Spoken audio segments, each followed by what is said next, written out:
Yearly planner. Now we know from yesterday's video on a weekly planner that our life is not a clean slate. So we have to incorporate whatever we do now. So in the yearly planner, it doesn't have to be a new year resolution or new year plan. So it can be a year from today, year from next month. So we have to list out all the activities. So we have to do the audit, same as the audit we did for the weekly activities. So we to audit the yearly activities, or we can go back to our journals, or we can go back to our diary to take note of how we spent last year to inform us for the next year planner.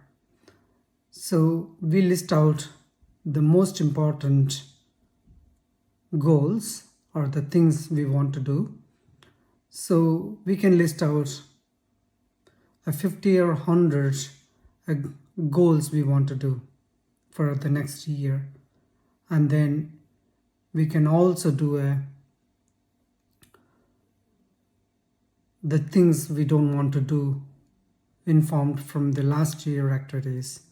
So now we reflect and realize and recognize the areas you can eliminate. So you just list out whatever amount of goals you're setting out. So the same 50 or 100 things you want to eliminate.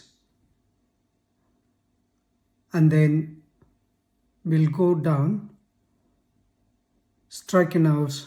So we pick, if we say 50 goals for the things we want to do, and the 50 goals not to do, and then we pick maybe 10% of that 50 goals. So that would be 5 goals. If it's 100 goal, it can be 10 goals. So we say 50 goals, and then 5 things we want to do and the 5 things we don't want to do to achieve our goal for the next year. And then out of that 5 goals, we just rank them from 1 to 5, 1 being must do in order to get to our goal in a year's time. And then 5 is beneficial or helps the other goals 1 to 4. And then so we have to pick that particular goal, one goal, and that can be a goal cluster of other 3 or 4 goals in that 5 goals. And then we pick one, and then we pick, so that one goal, one aim will inform us sub goals. So that can be the other goals between 2 and 5. So we just want to align and focus our energy to one item out of 50 so that we can concentrate, so we won't be distracted and we won't be overwhelmed with the number of things we need to do. So it'll be on our forefront, our mind, all the time. Think about it, and then it'll bring us towards, and then that's kind of a compass, a guiding target. And then as you go forward for the next year, you can decide which one serves you or helps you move towards that goal, which one don't serve you.